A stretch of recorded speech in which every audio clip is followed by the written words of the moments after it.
Então vamos lá.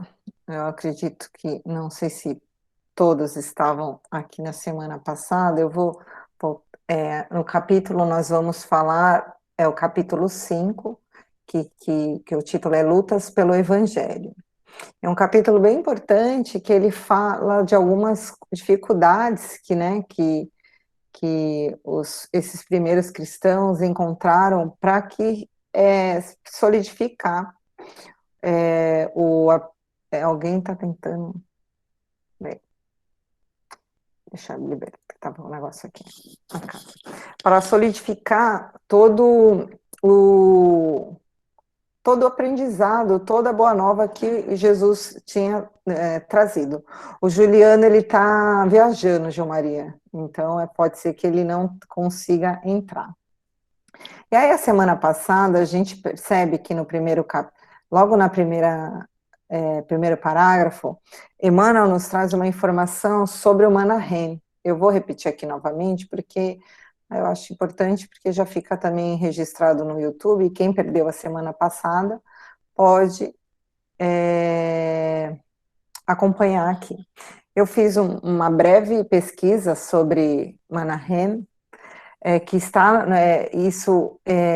o Saulo nos traz em Paulo em Atos dos Apóstolos, no capítulo 13, versículo 3, ele faz uma menção sobre quando eles receberam a instrução, o que eles chamam de Espírito Santo, né, da espiritualidade, sobre a jornada de Paulo e Barnabé, sobre a expansão do cristianismo, de abrir novas igrejas, recordando que essas pessoas, a igreja de Antioquia, onde estava se passando toda essa problemática, ela era uma igreja que havia surgido devido o êxodo que teve mesmo dos cristãos, devido à perseguição do próprio Saulo, na época, né, a perseguição do judaísmo, né, do farisaísmo, aos judeus, aos cristãos. Então, eles acabaram, a grande maioria, inclusive Barnabé e esse próprio Manahem, eles acabaram indo para Antioquia e fundando essa igreja. E aí, na pesquisa, eles falam que Manahem, ele era um dos mestres da igreja de Antioquia. E é engraçado que a gente não escuta, né? A gente não tem mais nenhum tipo de informação posterior, nem antes, sobre essa pessoa. E aqui eles falam mesmo que pouco se sabe da vida de Manahem. Ele é dito ser um daqueles que tinha, então, ele tinha uma comunhão muito grande com a espiritualidade, ele sofria essas influências, ele era uma dessas pessoas da igreja de Antioquia que né, tinha essa comunhão com a espiritualidade, com esses servidores do Cristo do Alto. E a gente percebe que Lucas também era de Antioquia, então eles falam que eles acreditam que Manahem, isso são tudo hipóteses, tá, gente? Porque não tem como atestar isso. Ele era também profeta da igreja de Antioquia. E a informação importante é que Manahem, ele era provavelmente um irmão adotivo de Herodes, né, que era o administrador naquela época da Galileia, né? Herodes, quem não sabe, na época lá, o império ele foi dividido em 4 partes, né? E a Galileia, uma outra região, ficou ali para a administração de Herodes. Enfim, tudo isso para falar que Manahem ele é mencionado de uma forma breve aqui, e não existem muitas informações mesmo. Ele era o irmão, de Herodes Antipas, tá? Não, filho adotivo, filho de Herodes o Grande, e irmão adotivo de Herodes Antipas. Então, vamos entrar no capítulo, finalmente. E uma coisa importante que hoje, estudando lá tem nada a ver com a obra, mas a obra se mistura e eu percebo que cada vez mais Paulo, ele vai se costurando e entrando na minha vida, assim, se mostrando muito presente, né? Eu estou fazendo uma faculdade de filosofia e eu estou estudando sobre o dualismo religioso e está falando sobre o período da Reforma Protestante. E neste momento eles estavam falando dos primeiros filósofos, e um deles que é considerado o primeiro filósofo, no caso cristão, religioso, é Paulo de Tarso e João Evangelista. Eles são considerados assim, os primeiros filósofos. E aí, nesse capítulo, eles falam que as perseguições sobre os política religiosa aos cristãos, elas perduraram, não sei se vocês sabem, até o ano de 395 depois de Cristo. Então, olha só, a gente tem a precisão aqui de quando começou, né, com Paulo, com Saulo ainda, e duraram 395 anos as perseguições aos cristãos. Então, vamos lá para o capítulo. Paulo e Barnabé retornam de Antioquia. E aí eles foram para Antioquia, né, e eles foram recebidos com grande júbilo. Então lembra que eles foram viajar para alguns lugares na Grécia, alguns outros lugares na Europa, para fundar algumas igrejas. E eles percebem que, mesmo com tanta alegria que eles estavam sendo recebidos, começaram a ter alguns problemas que tinha dominado a igreja de Jerusalém, agora estava dominando Antioquia. As discussões sobre a circuncisão, né, já dividia opiniões ali dos chefes, dos responsáveis pela igreja de Antioquia. Relembrando, né, da importância que era a circuncisão para o povo judeu. A circuncisão, ela representava a aliança, a primeira aliança entre o povo judeu com Deus. Então, tinha uma importância tinha um peso muito forte. E aí Emmanuel nos fala assim: os próprios chefes mais eminentes estavam divididos pelas afirmativas dogmáticas. Tão alto grau atingiram os descrimes que as vozes do Espírito Santo não mais se manifestavam. Então, assim, né? Começa a ter problema, começa a ter conflito dentro de um lugar que é para onde o amor deveria reinar. É óbvio que a espiritualidade do alto, por conta da condição mental, né, das pessoas que estão ali, não consegue mais se manifestar. E aí eles falam assim: Manahem, cujos esforços na igreja eram indispensáveis, mantinha-se à distância em vista das discussões estéreis e venenosas.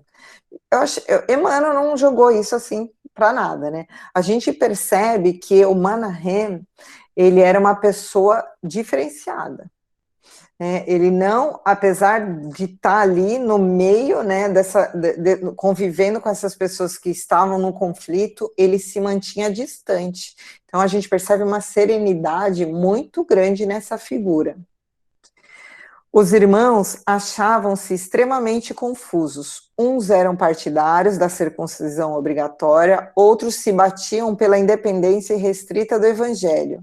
Eminentemente preocupado, o pregador tarecense observou as polêmicas furiosas a respeito dos alimentos puros e impuros. Então, assim, além disso, começou a polêmica toda. Existe nos livros antigos, no Velho Testamento, um livro que se chama Levítico, que é onde vem todas as leis, né, judaicas, o judeu precisa fazer e seguir. Então, um deles era esses alimentos puros e impuros. E aí, quando Emmanuel fala aqui para a gente sobre pelas afirmativas dogmáticas, eu achei importante trazer aqui o que é dogma. Né? Muita gente confunde dogma com doutrina. Dogma é do ponto, né, ou do princípio fundamental de uma doutrina religiosa, que era o caso aí, apresenta a verdade como inquestionável. Então, um dogma é algo que a gente não pode questionar. Então é bem diferente do que, né, a doutrina, por isso que a doutrina espírita ela não tem dogmas, porque é uma ciência, uma filosofia. A gente está aqui para filosofia, o papel da filosofia é questionar mesmo, não só questionar e trazer respostas. Então, é algo que tem que ser aceito por aqueles que professam, independente de concordar ou não. Pode ser até não que a filosofia não tenha dogmas, existem braços da filosofia que são carregados de dogmas, como também braços políticos, né, são carregados de dogmas e da religião. Então, vamos lá. A situação estava tão complicada em Antioquia que os discípulos e os chefes, eles contestavam até a autoridade espiritual de Barnabé e Paulo. Olha o nível, né, do conflito, o tamanho do conflito. Então, o que eles resolveram fazer? Paulo resolveu mandar uma carta para Simão Pedro, já que Simão, ele era livre, sim, de preconceitos, e ele era o chefe, né, autoridade máxima, o chefe do apostolado. Aí, passando algum tempo, chega em Antioquia Simão Pedro e João Marcos, lembra, né, de João Marcos, que era aquele que tinha, não conseguiu continuar lá a jornada com Barnabé e com Paulo, ele foi acolhido por Simão Pedro. É importante a gente ressaltar também que no Evangelho existe o Evangelho de Marcos, que nada mais é. Olha o papel importante também de Marcos. Às vezes a gente quer fazer algumas coisas, né, na nossa vida e às vezes não é o momento ou aquilo ali não é para a gente, mas não quer dizer que a gente não possa trabalhar naquela obra, que é o caso de João Marcos. João Marcos não estava preparado e não era para ele aquele trabalho de Paulo e de Barnabé, de fundar, e sim de ficar do lado de Simão Pedro, porque todo o evangelho de Marcos nada mais é do que as memórias de Simão. Era o que Simão Pedro tinha vivenciado com Jesus. Então, a importância do trabalho de João Marcos, a importância daquela problemática que ele viveu, ainda bem que ele não desistiu, que ele continuou nessa empreitada e foi acolhido por Simão Pedro e teve um papel fundamental, né, no Evangelho. Então, Simão ouve todas as informações sobre os problemas, né, da igreja de Antioquia e relata também que as coisas se agravaram em Jerusalém. E que ele também tinha dúvidas, ele não sabia como proceder, né, sem prejudicar a obra toda do Cristo e o amparo dos sofredores. Então, nós sabemos, aí Emmanuel fala assim, sabemos que Jesus não deixou uma solução direta ao problema no caso era Simão Pedro, né, dos incircuncisos, mas ensinou que não será pela carne que atingiremos o reino, e sim pelo raciocínio e pelo coração. Conhecendo, porém, a atuação do evangelho na alma popular, o fariseísmo autoritário não nos perde de vista e tudo evita para exterminar a árvore do evangelho que vem desabrochando entre os simples e os pacíficos. É indispensável, pois, todo cuidado da nossa parte a fim de não causarmos prejuízos de qualquer natureza à planta divina. Os companheiros faziam largos gestos de aprovação, revelando sua imensa capacidade de nortear uma ideia e consagrar os numerosos prosélitos em divergência.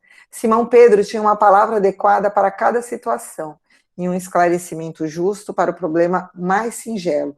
Então, assim, Simão, ele era muito ponderado, né, e não foi sempre assim, né, se alguém depois quiser estudar, Simão sempre foi um cara muito explosivo também, né, muito parecido com Paulo, mas aqui já era mais velho, já tinha criado certas experiências, e ele também, mesmo sem saber o que fazer, ele sabia que o caminho era a ponderação.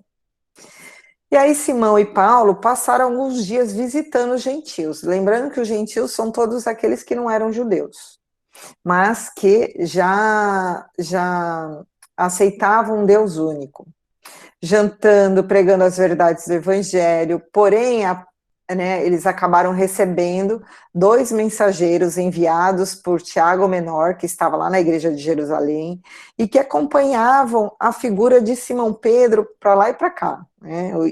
E depois da chegada desses companheiros, o comportamento de Simão Pedro mudou completamente, a sua atitude diante dos gentis, ele ficou mais contido, ele já não queria mais participar dessas reuniões, já não jantava mais, era um outro Simão. E isso deixou Paulo muito ressentido, né? Tanto que um certo dia, em uma pregação na igreja, Paulo começa de forma rude a julgar o comportamento de Simão Pedro. Gente, olha Paulo, né? E a atitude de Paulo provoca, assim, uma comoção, né, assim, nos amigos de Simão, né, que eram a maioria, acredito eu, e espanto, né, e Barnabé, que ele era aquele companheiro de Simão Pedro de muito tempo, começa a ficar completamente triste e a debater, a discutir com Paulo. E aí, Emmanuel nos fala assim, se alguém quiser, eu pulei algumas partes, se alguém quiser falar, essa você já sabe. Entretanto, em todo o curso da discussão, a figura de Pedro era mais impressionante pela augusta serenidade do semblante tranquilo. Agora eu vou pegar a parte do texto porque é muito importante. Naqueles rápidos instantes, o apóstolo Galileu considerou a sublimidade da sua tarefa no campo da batalha espiritual, pelas vitórias do Evangelho. De um lado estava Tiago, cumprindo elevada missão junto do judaísmo. De suas atitudes conservadoras surgiam incidentes felizes para a manutenção da Igreja de Jerusalém, erguida como um ponto inicial para a cristianização do mundo. E de outro lado estava a figura poderosa de Paulo, o amigo desassombrado dos gentios, na execução de uma tarefa sublime, que seus atos heróicos derivava toda uma torrente de iluminação para os povos idólatras. Qual maior os seus olhos de companheiro que convivera com o mestre e dele recebera mais altas lições? Naquela hora, o ex-pecador rogou a Jesus que lhe concedesse a inspiração necessária para a fiel observância dos seus deveres. Sentiu o espinho da missão cravado em pleno peito, impossibilitado de se justificar com a só intencionalidade dos seus atos, a menos que provocasse maior escândalo para a instituição cristã, que mal alvorecia no mundo, de olhos úmidos, enquanto Paulo e Barnabé se debatiam, teve a impressão de ver novamente o Senhor no dia do Calvário. Ninguém o compreendera, nem mesmo os discípulos amados. Em seguida, pareceu vê-lo expirante. Expirante é perto do fim, naquele momento final, que ele já está com o último suspiro, na cruz do martírio. Uma força oculta conduzia-o a ponderar o madeiro com atenção. Então, naquele momento, Pedro estava tão conectado com Jesus que Jesus apareceu para ele no momento do Calvário. Ele viu novamente Jesus no momento do Calvário. Porque se a gente precisa lembrar que Simão Pedro não estava ali no momento do Calvário. Quem estava era Maria e o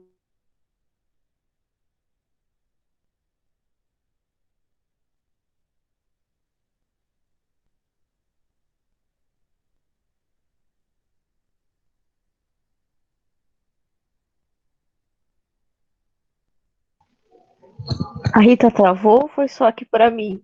Não, para mim também travou. Não estou Para escutando mim nada. também. Pra mim também, acho que é geral. A Rita travou mesmo, gente. Ela escreveu ali que faltou luz, que ela já está à espera em 5 minutos. Acho que faltou luz lá. Meninas, Oi, Cassinha, pode falar. Ela caiu também. Caiu. Acho que a Rita entrou, que alguém entrou do Seja. Já pensou a gente ter que a gente conversar do livro? O que a gente entendeu? Ai, meu Deus do céu. Meninas, olha, vocês avisem a Rita que eu vou sair porque eu vou substituir o Ives numa aula dele, tá? Tá bom, Beijo. beijo. Tchau, tchau. Saudade, Ju.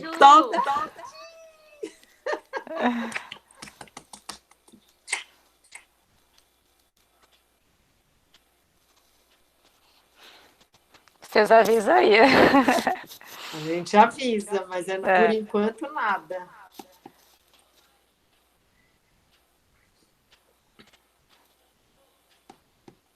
Ela manda alguma coisa no WhatsApp, não? Será? Ela falou que acabou luz na casa dela. Ela tá voltando. Ela já voltou. Oiê, faltou energia do nada. Vamos lá. Deu um pum, fez um estouro e acabou. Vamos lá. Então, recordando que Simão Pedro, ele não vivenciou esse momento do Calvário de Jesus. Né? Não só ele, só o João Evangelista que estava ali acudindo Maria. Então, o Cristo apareceu nesse momento aí, mostrando para ele, né, que a gente vai ver um pouquinho mais, a força, e principalmente que Emmanuel nos fala assim, que uma força oculta, uma força, Jesus o conduzia a ponderar o madeiro, ou seja, a cruz, com atenção. A cruz do Cristo parecia-lhe agora um símbolo perfeito de equilíbrio, né? Então, duas madeiras, né? Tá bom. Duas madeiras, né? E que tem um equilíbrio, precisa ter um equilíbrio, uma linha horizontal e uma linha vertical, justapostas, formavam figuras absolutamente retas. Sim, o instrumento do suplício enviava-lhe uma silenciosa mensagem. Era preciso ser justo, sem parcialidade ou falsa inclinação. O mestre amara a todos, indistintamente, repartir os bens eternos com todas as criaturas. Ao seu olhar compassivo e magnânimo, gentios e judeus eram irmãos. Experimentava agora singular acuidade para examinar conscientemente as circunstâncias. Devia amar a Tiago pelo seu cuidado generoso com os israelitas, bem como Paulo de Tarso pela sua dedicação extraordinária a todos quantos não conheciam a ideia de Deus justo. O ex-pescador de Carfanaum notou que a maioria da assembleia lhe dirigia curiosos olhares. Os companheiros de Jerusalém deixavam perceber cólera íntima na extrema palidez do rosto. Todos pareciam convocá-la à discussão. Barnabé tinha os olhos vermelhos de chorar e Paulo parecia cada vez mais franco, verberando a hipocrisia com a sua lógica fulminante. O apóstolo preferiria o silêncio, de modo a não perturbar a fé ardente de quantos se arrebanhavam na igreja sob as luzes do Evangelho. Mediu a extensão da sua responsabilidade naquele minuto inesquecível. Encolerizar-se seria negar os valores do Cristo e perder suas obras. Inclinar-se para Tiago seria parcialidade. Dar absoluta razão aos argumentos de Paulo não seria justo. Procurou arregimentar na mente os ensinamentos do mestre e lembrou a inovidável sentença: o que desejasse ser maior fosse o servo de todos. Esse preceito proporcionou-lhe imenso consolo e grande força espiritual. Gente, essa passagem aqui é lá durante a ceia pascual, né, da Páscoa judaica, a última ceia que o Cristo fez com os apóstolos e que eles estavam ali numa discussão, quem que é o maior de todos? Quem era o maior de todos os apóstolos? E aí Jesus começou a lavar os pés de todos para mostrar que o maior tem que servir, tem que se diminuir para poder acolher, né, a todos. aqui Emmanuel deixa muito claro que foi questão de minuto, né? Em uma questão de minuto, Jesus veio amparar o desespero de Pedro, de Simão Pedro, que estava ali sendo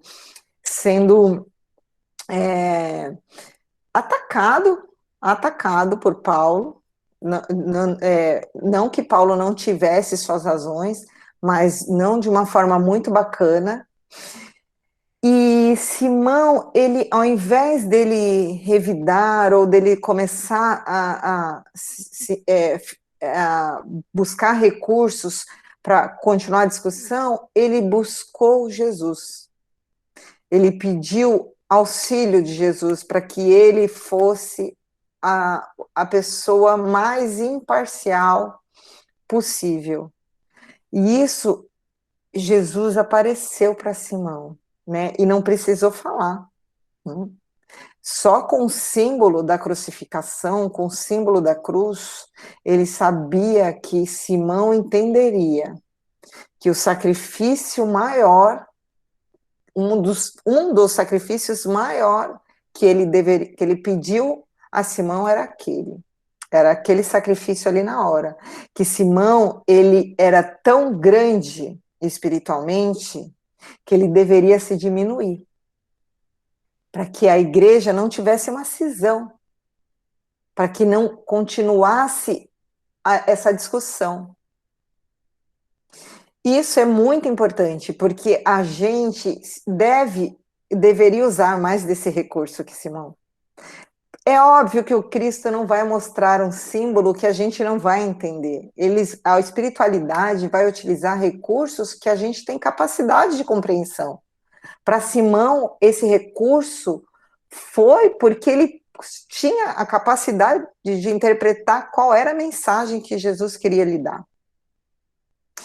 Se nós, antes de tomássemos as nossas decisões, usássemos desse recurso, decisões não as banais do dia a dia, mas as decisões sérias, as importantes, principalmente as decisões que nos deixam desconfortável, como era essa situação de Simão, nós provavelmente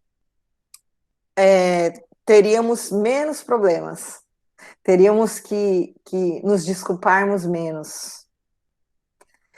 Então, voltando ao texto, Simão levanta, porque toda a assembleia queria, né, uma resposta, assim, de Simão, a resposta que eles acreditavam ser na altura do que a provocação de Paulo. Então, Simão levanta e assume a assembleia e fala: irmãos, disse nobremente, muito tenho errado neste mundo. Não é segredo para ninguém que cheguei a negar o mestre no instante mais doloroso do evangelho. Tenho medido a misericórdia do Senhor pela profundidade do abismo das minhas fraquezas. Se errei entre os irmãos muito amados de Antioquia, peço perdão de minhas faltas. Submeto-me ao vosso julgamento e rogo a todos que se submetam ao julgamento do Altíssimo. Reconhecida a extensão das minhas necessidades espirituais e recomendando-me as vossas preces, passemos, irmãos, ao comentário do Evangelho. Gente, aqui eu fico imaginando a cara de todo mundo. Olha, eu erro, eu sou ser humano, eu peço perdão e eu peço que vocês rezem por mim, porque eu preciso que vocês orem por mim, porque eu tenho necessidades espirituais, porque isso eu acho que é uma grande confusão que a gente ainda percebe no nosso meio. As pessoas olham, às vezes, um dirigente, um orador espírita, no nosso caso, da nossa doutrina, e acredito que elas são pessoas já que alcançaram, virtudes espirituais e que elas não erram mais. Se fosse assim, tava bom. Que se está reencarnado na Terra, filho, é porque tem que trabalhar algumas questões, né? Os que estão aqui nos auxiliando são, mesmo nós, né, que ainda temos que trabalhar algumas questões, a gente consegue auxiliar.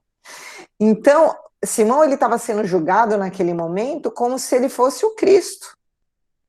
né? E ele foi muito humilde, ele foi muito certeiro, ele compreendeu ali o que Jesus estava querendo mostrar para ele, né? E todos ficaram ali sem reação nenhuma. Todo mundo esperava que Simão, até pela característica que ele era, que mantesse essa discussão. E essa contemplação da visão do mestre na cruz, né, e mostrou para ele que o serviço do apostolado requer muito equilíbrio e sacrifício, principalmente no caso dele, que ele era o chefe do apostolado. E que, por vezes, né, como Emmanuel nos fala, o sacrifício maior, nesse caso, que era preciso ser feito, era o silêncio, em prol da união, em prol do amor, em prol da paz. Então, naquele dia, que o dia que Simão, era o dia de Simão Pedro fazer exortações, porque cada dia era um que abria o evangelho e ficava ali fazendo a exortação. Né, mas Simão percebeu que Paulo precisava mais desse momento, porque quando a gente abre mesmo um livro, né, que tem esse poder, não precisa só ser o evangelho, a gente acaba se harmonizando. Que ele precisava mais dessa harmonia do que ele. Então, solicitou que Paulo fizesse a leitura da noite. Na hora que Simão pediu para que Paulo fizesse a leitura da noite, Paulo já percebeu o extremismo, o caminho que ele tinha pego não estava muito legal, né? A forma como ele tinha conduzido, né, o quanto que essa resistência, essa força dele havia dominado o coração e até o próprio raciocínio. Ele percebeu o quanto ele tinha ali julgado Simão Pedro. E aí Emmanuel fala assim: a atitude ponderada de Simão Pedro salvar a igreja nascente, considerando os esforços de Paulo e de Tiago no seu justo valor, evitar o escândalo e o tumulto no recinto do santuário, à custa da sua abnegação fraternal. O incidente passou quase inapercebido na história da cristandade primitiva.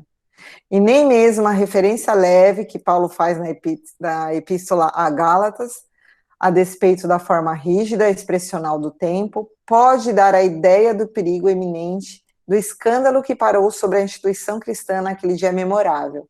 Então, o negócio foi tão grave que se Simão tivesse, de repente, uma outra atitude, não tivesse com essa comunhão com Cristo, provavelmente a história do cristianismo primitivo tinha sido bem diferente.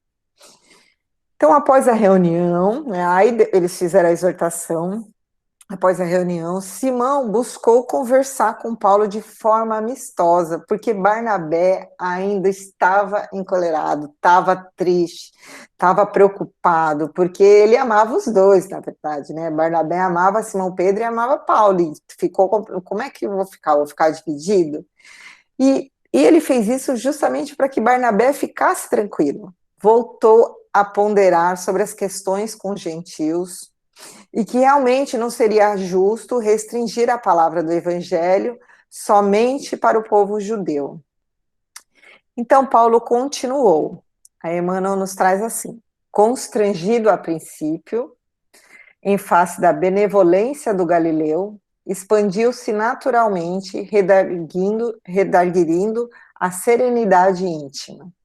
Então, né, ele ficou super constrangido com a atitude de Simão, e conforme eles foram conversando, ele foi atingindo ali a serenidade novamente íntima. O problema era complexo. Transportar o evangelho para o judaísmo não seria fixar-lhe as possibilidades divinas? Perguntava Paulo, firmando seu ponto de vista, mas se o esforço milenário e o esforço milenário dos judeus? Interrogava Pedro, advertindo que, ao seu ver, se Jesus afirmara sua missão como exato cumprimento da lei, não era possível afastar-se a nova da antiga revelação. Proceder de outro modo seria arrancar no tronco vigoroso galho verdejante destinado a frutecer. Aqui é uma informação muito importante, que Simão, até no primeiro capítulo 1 do Evangelho segundo o Espiritismo, que provavelmente é a minha próxima palestra, não sei se alguém já leu, o capítulo 1 é Eu não vim destruir a lei, que isso foi uma resposta que o Cristo deu para os escribas, né, que ele não veio destruir a lei, ele veio fazer com que a lei fosse vivida, para que a lei fosse praticada. E Simão Pedro mostra, e tanto que se a gente abrir o Evangelho, no capítulo 1, ele fala assim, eu não vim destruir a lei. E aí o subtítulo é assim, que o Evangelho, segundo o Espiritismo, sempre tem lá o título, e tem mais ou menos como é que os espíritos vão organizar essa explicação. E aí são as 3 revelações, Moisés, Cristo, o Espiritismo, a aliança da ciência e da religião, instrução dos espíritos da Era Nova. E é bem interessante que casa com isso que Simão Pedro fala, né? Como é que a gente vai se desfazer da antiga lei, sendo que é a primeira revelação? A antiga lei é a primeira revelação.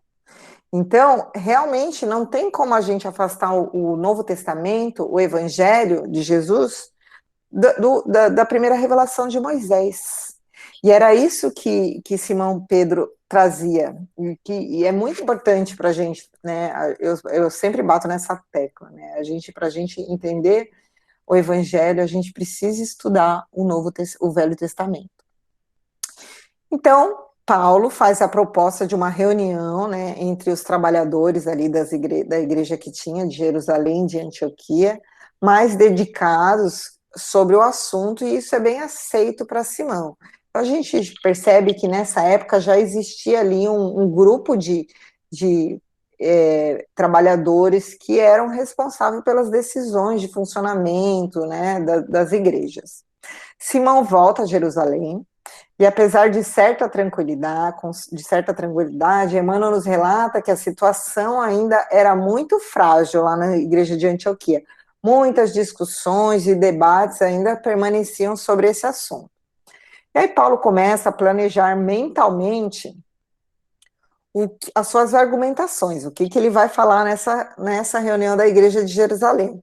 E aí ele pensa em levar Tito, né? Lembra lá que a gente falou do Tito lá, que é o filho o neto de Lloyd, né? Na qual ele ensinou o ofício de tecelão.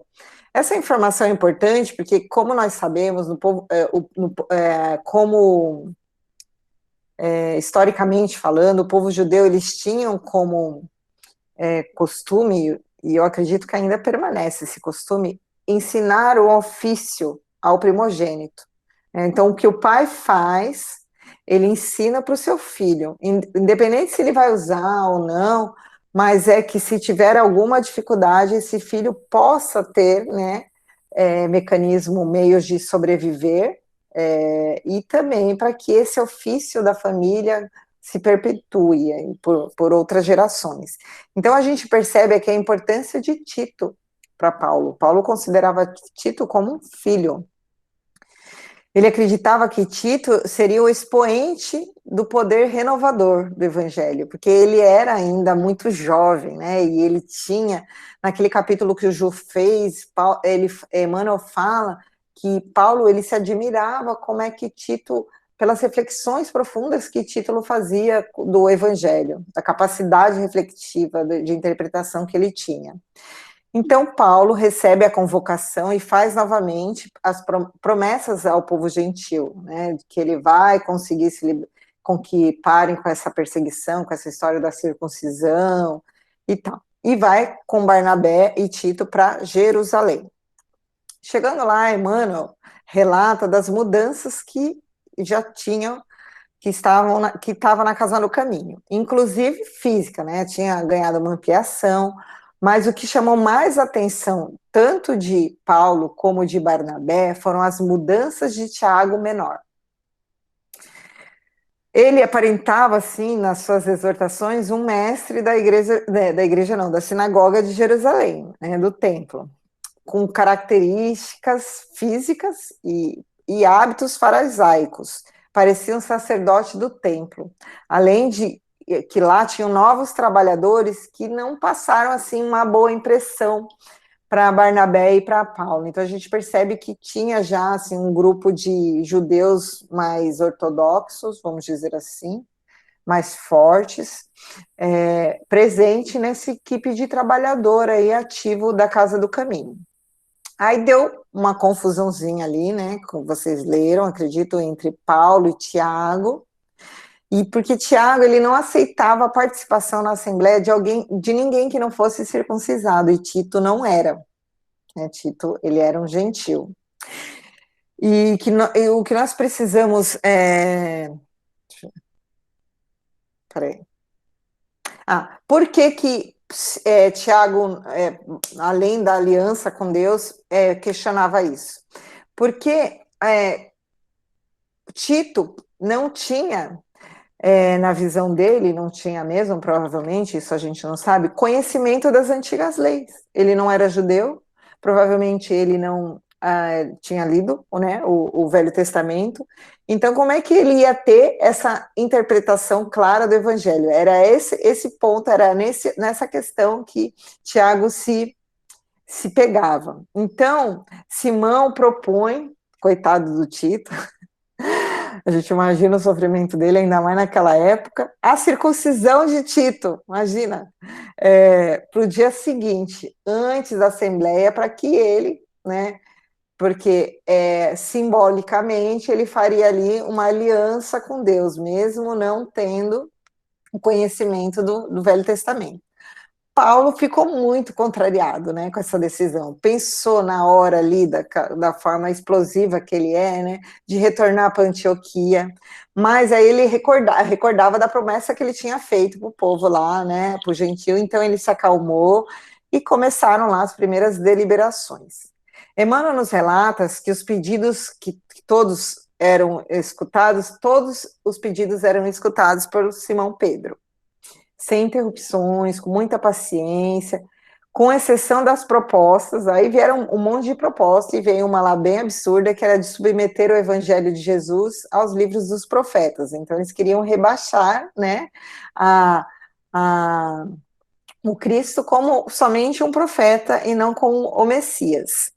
E aí é óbvio que Simão, ponderado, não aceitou. Após o encerramento do primeiro dia, Paulo demonstrou a Simão toda a sua indignação, né, com a proposta de Tito, e Simão ponderou. Emmanuel nos fala assim: mas que vem ser tão pequena concessão? Interrogava o apóstolo de Carfanaum, sempre afável, em face do que pretendemos realizar. Precisamos do ambiente pacífico para esclarecer o problema da obrigatoriedade da circuncisão. Não firmastes compromissos com o gentilismo de Antioquia? E aí Paulo recordou a promessa que fizera, né, aos irmãos e concordou. Sim, é verdade. Reconheçamos, pois, a necessidade de muita calma para chegar a soluções precisas. As dificuldades, nesse sentido, não prevalecem, tão só na igreja de Antioquia. Então, a gente já observa que já tinha dificuldades, como Emmanuel traz, na comunidade de Cesareia, de Jope, em outras comunidades, como a de outras regiões, encontravam-se atormentadas por esses casos transcendentes. Bem sabemos que todas as cerimônias externas são de evidente inutilidade para a alma, mas, tendo em vista os princípios respeitáveis do judaísmo, não podemos declarar guerra de morte às suas tradições de um momento para o outro.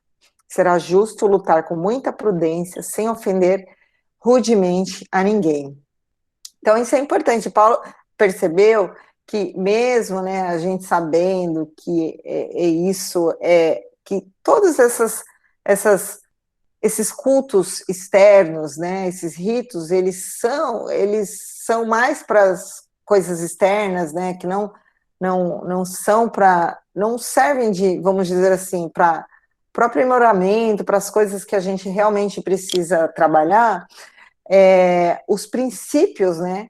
O que são os princípios respeitáveis? Princípios são os que o judaísmo acreditava que era essa aliança que essa criança, ou que esse homem, que esse espírito estava fazendo com Deus. É a primeira aliança. Então, realmente não tinha como se desfazer simplesmente desses rituais, desses princípios, dessas leis, dessas tradições, sem ofender as consciências.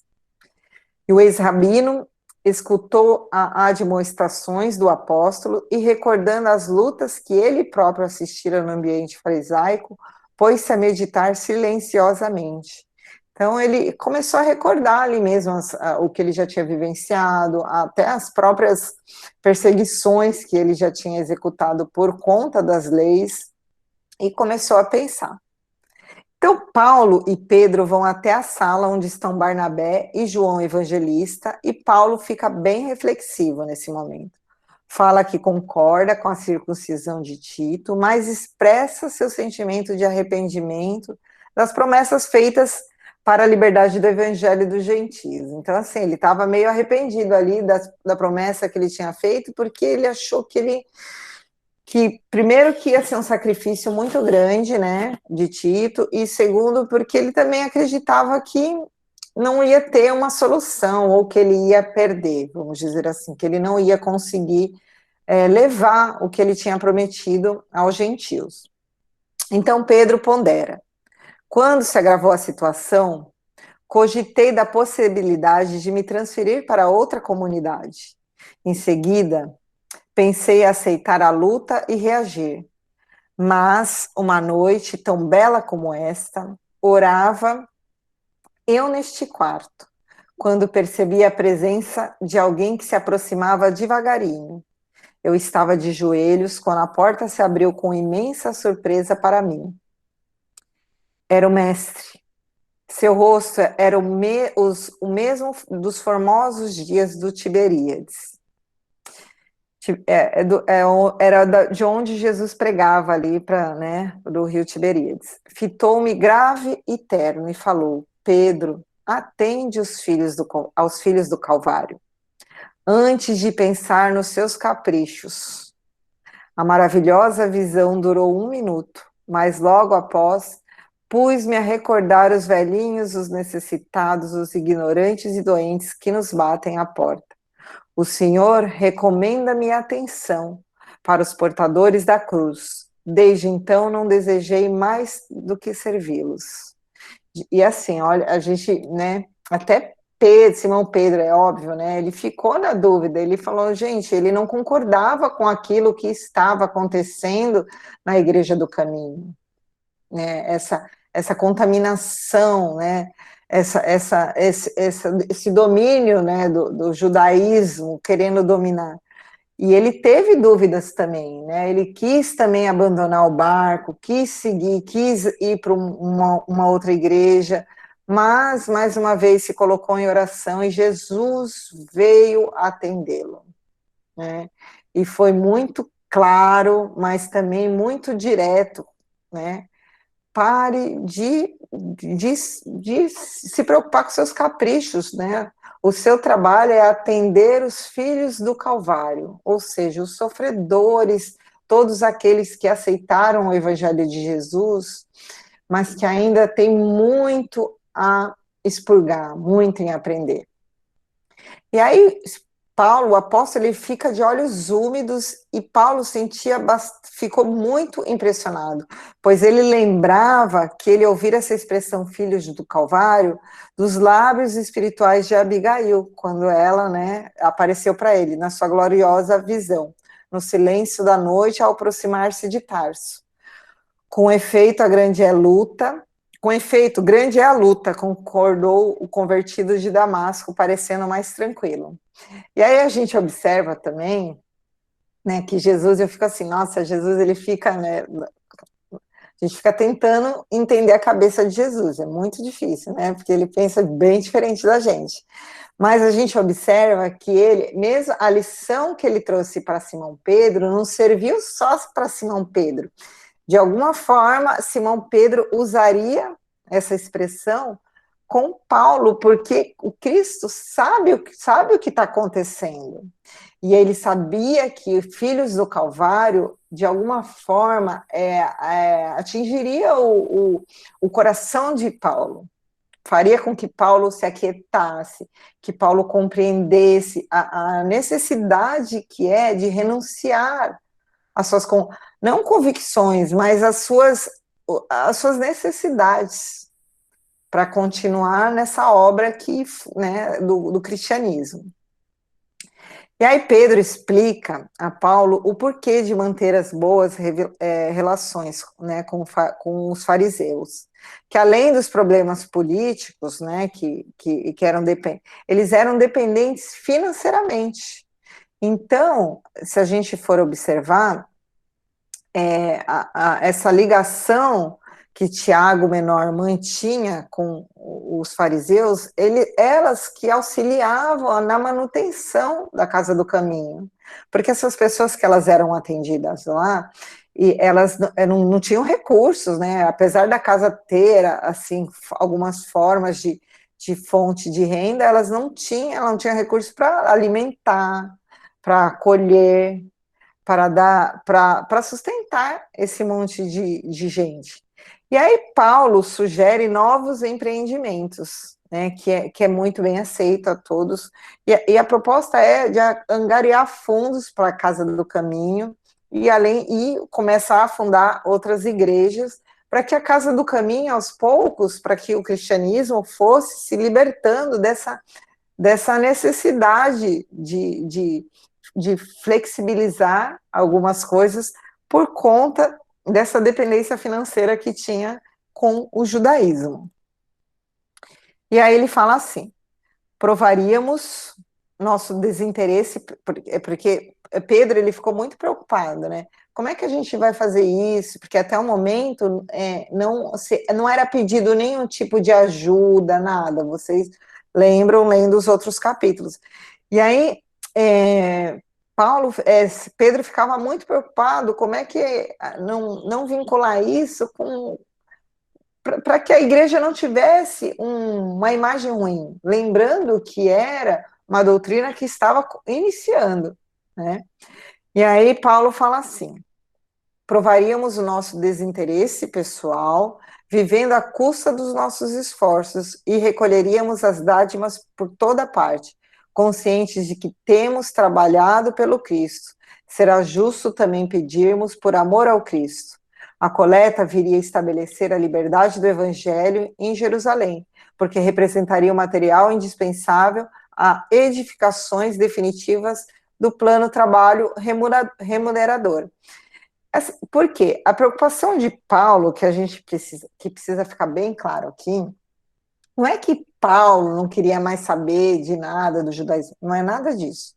Ele tinha uma preocupação muito forte e que é muito, que a gente dá para entender, de que com relação aos ensinamentos do Evangelho, por conta dessa dependência financeira dos fariseus, as pregações na Igreja do Caminho, em algumas outras igrejas, elas já estavam com interpretações completamente equivocadas, com interpretações que eram feitas para agradar aos olhos dos fariseus.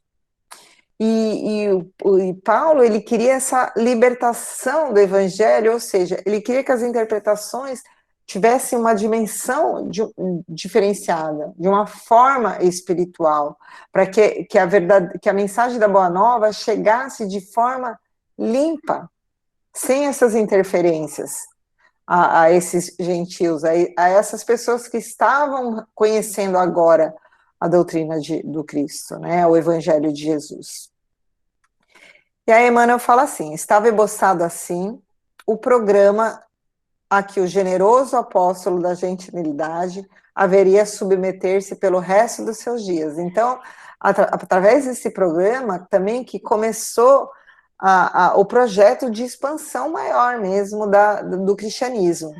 No seu desempenho, teria de sofrer as mais cruéis acusações, mas no santuário do seu coração devotado e sincero, Paulo, de par com os grandiosos serviços apostólicos, levaria a coleta em favor de Jerusalém até o fim da sua existência terrestre. Então, a partir desse momento, começa uma outra jornada que inclui também a coleta de recursos financeiros para a Igreja de Jerusalém.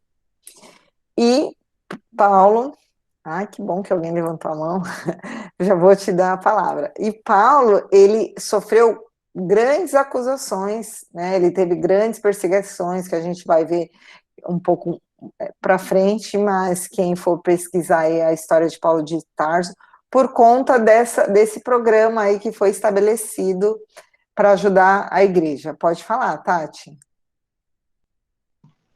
É uma pergunta. A gente pode dizer que essa coleta seria o atual dízimo? Poderia vir daí o dízimo da Igreja Católica, assim, essa contribuição que é pedida, que é solicitada nas igrejas? Olha, eu acredito que sim. Eu não tenho essa informação, mas com certeza isso veio de algum. Eu não vou saber te falar se foi a partir dessa proposta de Paulo, porque o que acontece, Tati? A igreja, quando ela começou a ganhar, né, assim, não essa igreja que a gente está vendo aqui, conhecendo esse cristianismo primitivo, mas a partir da queda do Império Romano no Ocidente, a igreja começou, através de Constantino, que foi o imperador que resolveu aceitar lá a religião cristã como uma religião e parar as perseguições, a igreja, junto com o império, ela tomava decisões, assim como era o Sinédrio, sabe, com o Império Romano. O Sinédrio, ele era responsável também por decisões junto com o Império Romano. Ele tinha as suas atribuições. A igreja, ela também ela tinha responsabilidades políticas e sobre o Estado, né? E passando esse tempo aí do Império, do período do Império Romano, da queda, no período medieval, a igreja, ela pregava, a igreja católica, católica não, porque ainda não tinha separação, ela pregava que, na época lá do período feudal, que o homem, ele não poderia ficar rico, né, fazer poupança, vamos dizer assim. Então, ele tinha que bancar, ele tinha que pagar para a igreja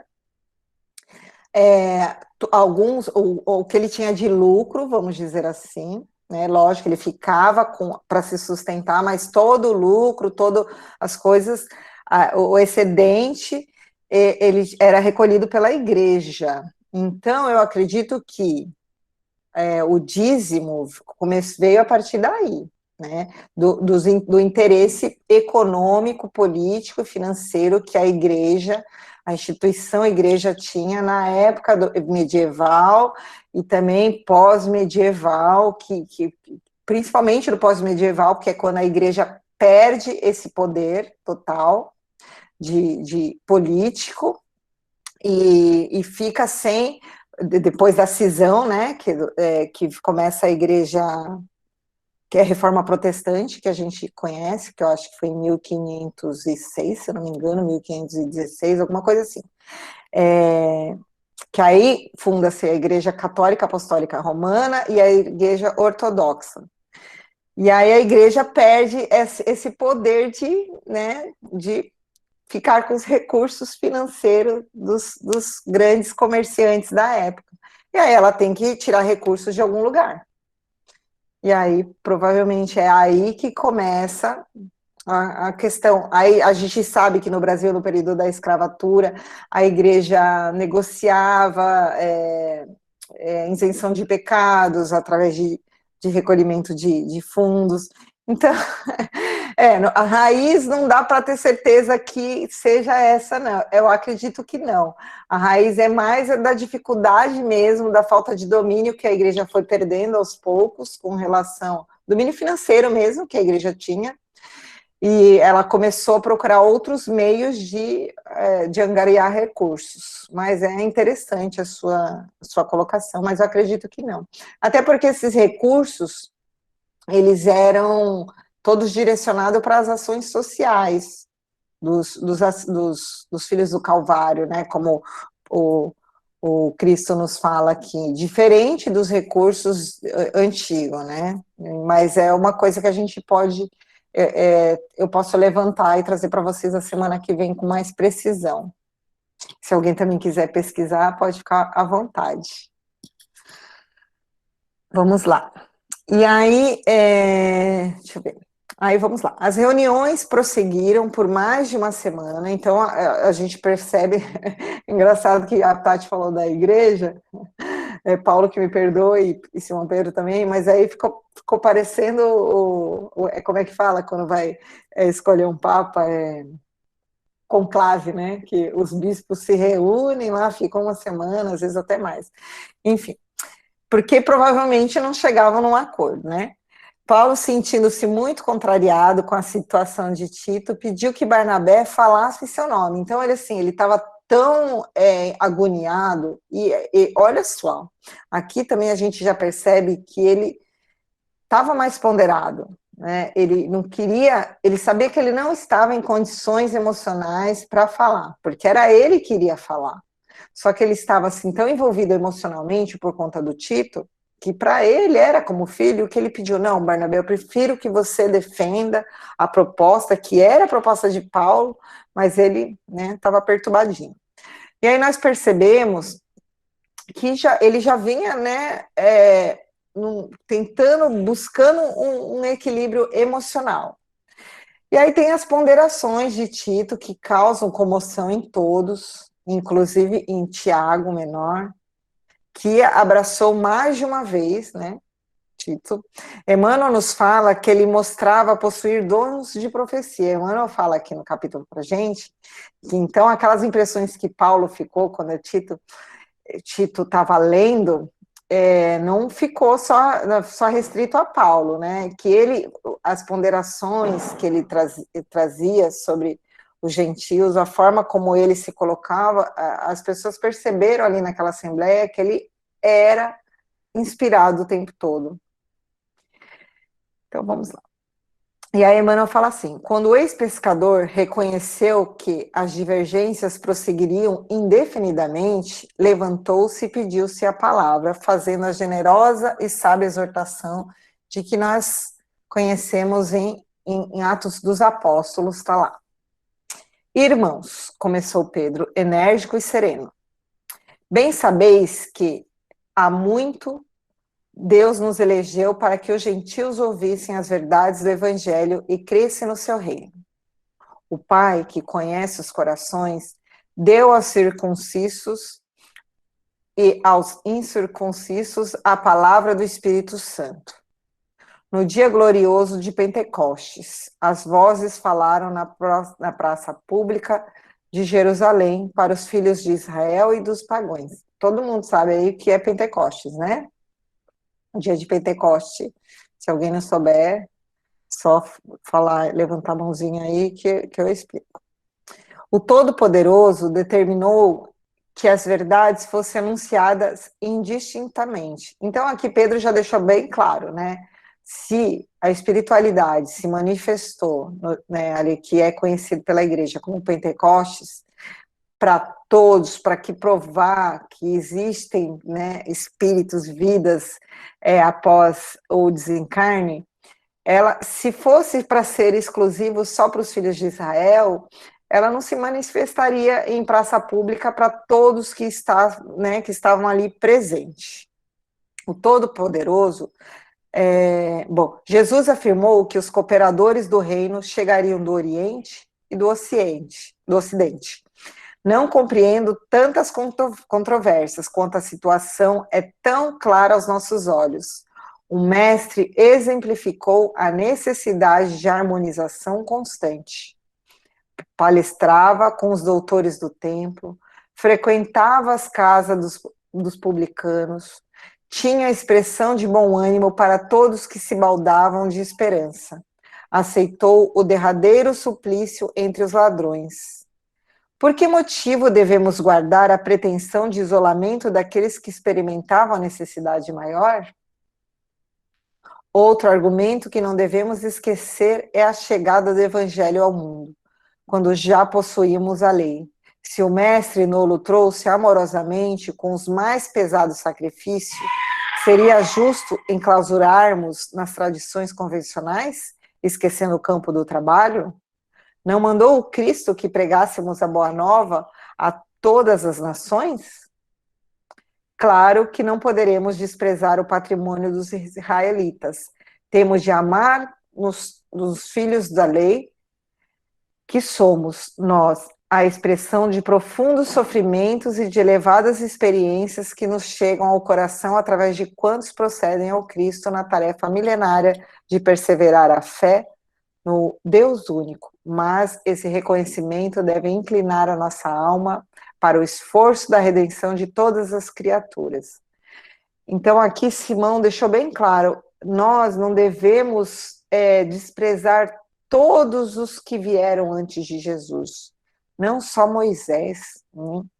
Deus vem preparando a civilização terrena, que são um agrupamento, uma aglutinação de espíritos que estão necessitados de expiar ou de provações para crescer, espíritos que já progrediram, que eram antes espíritos que viviam em planetas primitivos, e que hoje estão aqui na Terra para outras experiências. Antes mesmo de Moisés, vieram Platão, vieram Sócrates, vieram tantos, né, Buda, vieram tantos profetas, tantos trabalhadores de Deus enviados para preparar esse terreno para Jesus. Né? E como é que a gente pode desprezar esse patrimônio? Antes mesmo de Jesus veio João, o precursor, que anunciava a vinda do Messias, que já alertava as pessoas a necessidade por que o batismo, né? Batismo para representar que você precisa renascer para essa verdade, que você precisa deixar para trás alguns conceitos, algumas coisas que te aprisionam, que não faz com que você se liberte, que a gente se liberte do primitivismo, do que nós já fomos. E isso, Simão deixa muito claro isso. E aí ele continua falando assim: abandonar o gentil à própria sorte seria criar duro cativeiro, ao invés de praticar aquele amor que apaga todos os pecados. E assim, Jesus, quando ele andou aqui, ele pregou e ele convocou todo mundo, né? Ele jantava com os publicanos, que eram pessoas que eram odiadas na época. Ele jantava, ele jantava com pessoas que eram desprezadas pela sociedade. Então, quem são eles, né? Quem eram eles para desprezar ali os gentios de receber essa boa nova? E pelo fato de muito compreendermos os judeus e de muito estimarmos os preceitos divinos, que precisamos estabelecer a melhor fraternidade com o gentil, convertendo em elemento de frutificação divina. Cremos que Deus nos purifica o coração pela fé e não pelas ordenanças do mundo. Se hoje rendemos graças pelo triunfo glorioso do Evangelho, que instituiu a nossa liberdade, como impor aos novos discípulos um jugo que intimamente não podemos suportar? Né? Todos eram adultos. Como impor para os adultos esse sacrifício? Gente, não tinha anestesia de fazer a circuncisão. Isso era uma coisa que muitos deles não suportariam. Suponho, então, que a circuncisão não deva constituir ato obrigatório para quantos se convertam ao amor de Jesus Cristo. E creio que só nos salvaremos pelo fator divino do Mestre, estendido generosamente a nós e a eles também.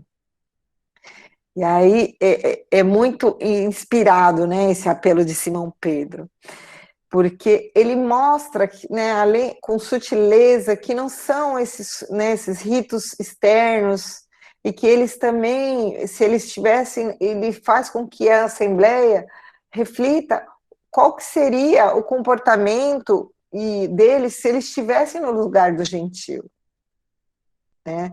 Amar o outro como a si mesmo, né? O Cristo sempre nos falou esse mandamento. E como a gente, né, a gente ama o outro, uma das formas é se colocando no lugar do outro. Como é que, se eu fosse judeu e tivesse que passar pela circuncisão, como é que eu reagiria? E como é que a conversão do amor a Jesus é pela misericórdia que ele tem ainda das nossas limitações. E que isso se estendia a eles também. Simão deixou muito claro isso. Então, depois, né, desse apelo super inspirado de Simão Pedro, e após 2 pedidos ali de Tiago, que Tiago fez 2 pedidos, e se viu completamente sozinho nas argumentações, pois a maioria ali da Assembleia havia concordado com Simão Pedro. As reuniões se encerraram. E aí Simão Pedro fala das preocupações com estudos evangélicos de Antioquia e designa 2 irmãos para ajudar Paulo na empreitada nova, porque assim, Simão ficou assim, Paulo vai sair, Barnabé também vai fazer essa empreitada, e quem que vai ficar na igreja de Antioquia? Precisava ficar uma pessoa que tinha esse conhecimento. A gente observa aqui que todos esses, vamos dizer assim, mestres não, esses líderes das igrejas que eram fundadas, todos eles eram conhecedores profundos do Velho Testamento. Eram ex-judeus, pessoas que haviam, não eram somente judeus os que iriam na sinagoga para fazer as suas preces, para rituais, não. A gente percebe que eram pessoas que eles eram estudiosos das leis, né? Então tinha Paulo, tinha Simão Pedro, Barnabé, que a gente percebe, já trouxe aqui que ele provavelmente foi um aluno de Gamaliel também, assim como Paulo. Então a gente percebe a preocupação que eles tinham de manter a interpretação da Boa Nova nas mãos ou sobre os olhos dessas pessoas que elas tinham mais cabedal intelectual, informativo e capacidade mesmo de interpretação. E aí ele designa 2 irmãos, né, nessa empreitada para conseguir fundos, que era Silas e Barsabás. Barnabé foi para a casa de Maria Marcos, né, que era irmã dele, e Paulo ficou na igreja para estudar. Emmanuel faz uma observação que é bem importante. Ele nos informa que durante todo esse período, lembra que só a Assembleia durou 1 semana. Eles chegaram uns 2, 3 dias antes. Paulo, ele não saiu da Casa do Caminho. Ele estava em Jerusalém e ele se manteve na Casa do Caminho. Ele não queria, ele ainda não se sentia, melhor, preparado emocionalmente e até espiritualmente para defrontar o seu passado tão tumultuado. E aí todos retornam para Antioquia, inclusive João Marcos. E aí Paulo informa as conquistas, né, faz uma reunião, fala da conquista e também dos planos futuros, que é, obviamente, aprovado por todos. E aí tem aquele momento de tensão entre Barnabé e Paulo, pois Barnabé insistia que Paulo de levar João Marcos novamente para a missão. E aí Paulo fala assim, aí Paulo já foi mais ponderado. Minha intuição, né, então ele não fala que é a opinião dele, ele já fala que é a intuição, ele foi bem esperto. Nesse sentido, é diversa da tua. Quase sempre, Barnabé, a amizade a Deus é incompatível com a amizade do mundo. Levantando-nos para a execução fiel do dever, as noções do mundo se levantam contra nós. Parecemos maus e ingratos, mas, ouve-me, ninguém encontrará fechadas as portas da oportunidade, porque é o Todo-Poderoso que não las abre. A ocasião é a mesma para todos, mas os campos devem ser diferentes. No trabalho propriamente humano, as experiências podem ser renovadas todos os dias. Isto é justo, mas considero que no serviço do Pai, se interrompemos a tarefa começada, é sinal de que ainda não temos toda a experiência indispensáveis ao homem completo. Então, aqui ele estava ponderando por que ele não concordava levar João Marcos, e de uma forma bem sensata, como eu já tinha até mencionado lá no começo, que ainda ele não estava, né, completo, ou cada um na obra de Jesus, e até mesmo isso serve para nós, tem uma tarefa, né? Às vezes você quer, eu quero ser isso, eu quero fazer aquilo, eu quero trabalhar, mas às vezes você não está preparado para isso, ou sua tarefa é outra, que às vezes nos seus olhos parece ser uma tarefa boba, né, pequena, mas todo trabalho exige o trabalhador preparado. E aí ele completa. Se a criatura ainda não sabe todas as noções mais nobres, ou seja, não tem ainda as virtudes relativas à vida e deveres terrestres, como consagrar-se com êxito no serviço divino? Ele era ainda muito imaturo, né? Ele estava ali em torno de 18, 19 anos. Naturalmente que não podemos ajuizar se este ou aquele já terminou o curso das suas demonstrações humanas e que de hoje por diante esteja apto ao serviço do Evangelho, porque neste particular cada um se revelará por si. Creio mesmo que o teu sobrinho atingirá essa posição, com mais algumas lutas. Nós, entretanto, somos forçados a considerar que não vamos tentar uma experiência, mais um testemunho. Compreendes a diferença? Então ele fala assim, com muita ponderação, que é óbvio que eles não estão no papel de julgar quem está preparado, quem não tem experiência ou não, mas que ele ainda precisava de testemunhar alguma coisa, passar ainda mais alguma coisa para esse serviço que era proposto nesse momento. Barnabé, Emmanuel fala assim, compreendeu o imenso alcance daquelas razões, concisas e irrefutáveis, e calou-se para dizer daí aos momentos, tens razão, desta vez não poderei, portanto, ir contigo. Paulo sentiu toda a tristeza que transbordava daquelas palavras e depois de meditar longo tempo acentuou. Não nos entristeçamos. Estou refletindo na possibilidade da tua partida com João Marcos para Chipre.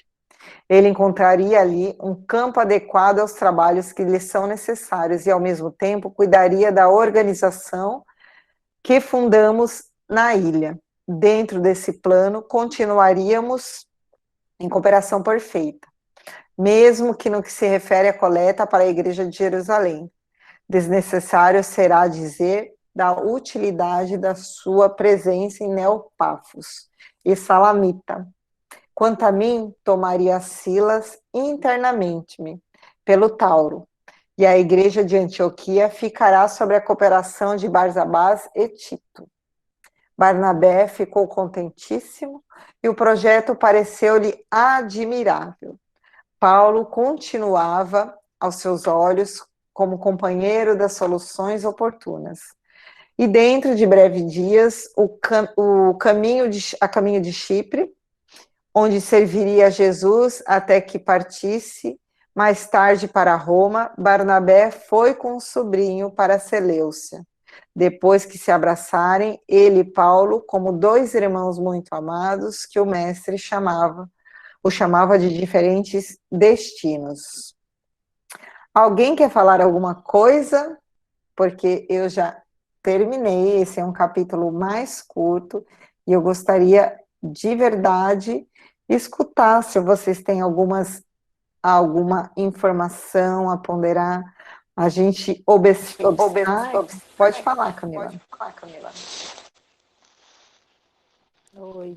Na verdade, queria dizer que esse capítulo me trouxe muita coisa do momento de hoje. Você está me ouvindo bem? Eu não estou escutando Rita. Pode Tá, falar, tá pode dando, falar. tá com eco aqui. E que já, né, eu nunca imaginei que existiam esses, já existiam esses conflitos, essas, é, essa- essas opiniões divergentes entre esses apóstolos, né, esses grandes propagadores do Cristo. E logo no início, assim, eu fiquei na dúvida também, até com a reação de Pedro, do mesmo jeito que Paulo ficou. Fiquei, nossa, mas por que ele está agindo dessa forma, né? Porque quando ele começou a negar os convites, né, dos lugares onde estavam os gentios e tal. E aí eu fui entendendo até, na verdade, no início que ele teve aquela explosão, falou daquele jeito, expôs Pedro, né, na frente de todos lá, e aí ele foi tomando de uma outra forma, e como tudo terminou, né, e na verdade Pedro acabou tendo todas as informações e todas as orientações do Cristo, de uma certa forma, eu tô lendo o capítulo semana, né? Tô acompanhando pela semana, eu não li o livro todo. Mas eu vi que, de uma forma, o Tiago, né? Ficou totalmente, né, se colocou numa situação, assim, de que ele realmente não estava agindo de uma forma tão, do jeito que o Cristo mesmo colocou, né, para nós, assim, de que para acolher a todos. E aí me surgiu assim a pergunta. Hoje, nos dias de hoje, a gente entende, a gente sabe que os judeus eles entendem que não entendem o Cristo como o grande profeta, né? O grande profeta não, o mestre, né? Que veio e o prometido. E será que já não foi desde essa época, porque eles começaram meio que querer limitar só para os judeus, né? De alguma forma, de que só os circuncisos, e querendo colocar alguns dogmas já nesse início assim, do cristianismo, e já não foi nesse momento que foi meio que separando, né? Essa o cristianismo do judaísmo. Eu acredito que tenha sido a partir logo nesse início. Eu entendia, na verdade, que isso tinha acontecido logo na época do Calvário, que Jesus foi crucificado. Eu não tinha muito entendimento. Para mim, aí que tinha acontecido meio. Eu acreditei, eu achava que o cristianismo tinha surgido daí e que aí os judeus meio que se isolaram, mas não, ainda tinha muito, né? Estava ainda naquele início entre judeus, gentios, não tinha ainda essa separação, vamos colocar entre aspas, de crenças, vai, de fé, não de crença, de fé. Eu acredito que foi já nesse começo aí. Não sei se estou falando besteira. Só respondendo a pergunta de Camila, a Ivani também levantou a mão. Não, a separação sempre teve, né? Tanto que na sinagoga sempre teve o lugar dos judeus e os gentios ficavam num pátio separado. Então, na verdade, onde os homens comandam, sempre vai ter separação. E voltando lá para a mensagem de Jesus, eu não vim destruir a lei, eu vim fazer com que a lei seja executada, era justamente isso. Jesus, ele não veio aqui e não fundou nenhum tipo de religião. Quem fundou religião foram os homens imperfeitos como nós. O Cristo não veio falando que ele queria que a partir de agora a gente fundasse igreja e montasse uma nova religião. Não, ele veio como Messias, né, alguns profetas já haviam trazido essa informação, como Isaías, entre outros, porém o povo judeu não o reconheceu como Messias, mas a separação já havia há muito tempo, né? O povo judeu foi um dos primeiros povos a aceitar um Deus único, e mesmo os gentios, alguns gentios já comungando dessa mesma concordância, eles não eram aceitos em todos os lugares como o povo escolhido, né? Então, o problema, se a gente for discutir isso, né, o problema começa com a história do povo escolhido, a interpretação equivocada da mensagem do alto. Ivani, você quer falar ou levantou sem querer? Oi, Rita, desculpa, levantei sem querer. Ah, não tem problema. Gilmaria, pode falar? Não, só queria perguntar, você quando estava falando em batismo, por que Jesus quis se batizar? Na verdade, ele não, o João Batista, né, ele estava nesse processo de fazer com que todos se batizassem para receber a boa nova, o Messias. E Jesus, quando encontrou João Batista, né, João Batista, é óbvio, reconheceu na hora, e queria que Jesus, que eles reconheceu a autoridade do Cristo, mas Jesus, mais uma vez, mostrando a humildade, ele sugeriu que João continuasse fazendo esse processo, o batizasse, para mostrar que o maior precisa ser o mais humilde, se colocar no papel de mais humilde. Foi por isso. O batismo também, ele é um ritual externo, assim como a circuncisão, né? Mas como Jesus não veio para oferir nenhuma lei, ofender nenhuma consciência, ele praticava também os ritos que os judeus praticavam na época. Afinal de contas, ele nasceu, né? Ele era judeu, filho de judeus. Entendi.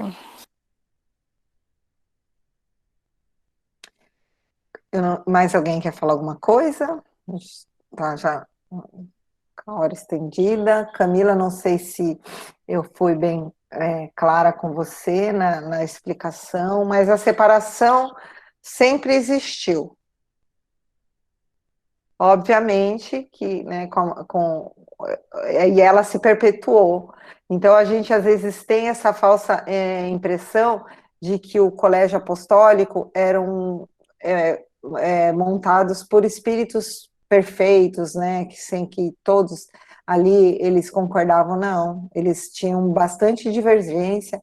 Se vocês quiserem, a gente fala bastante do Boa Nova, que é um livro que Humberto de Campos nos trouxe alguns problemas que tinham ali no colégio apostólico e do quanto Jesus trabalhava isso também, né? Sempre com exemplos, com ensinamentos. Então, os apóstolos, eles eram espíritos que tinham já, com certeza, um pouquinho mais de clareza do que os outros naquela época, mas também que tinham limitações, como nós, né? Tinham muitas limitações, alguns. Um ou outro já estava ali um pouquinho mais na frente, mas na sua grande maioria tinham grandes limitações. É isso, meninas, muito obrigada. Eu vou pedir para que alguém faça a prece, porque eu estou com a garganta seca. Alguém pode fazer a prece final, por favor?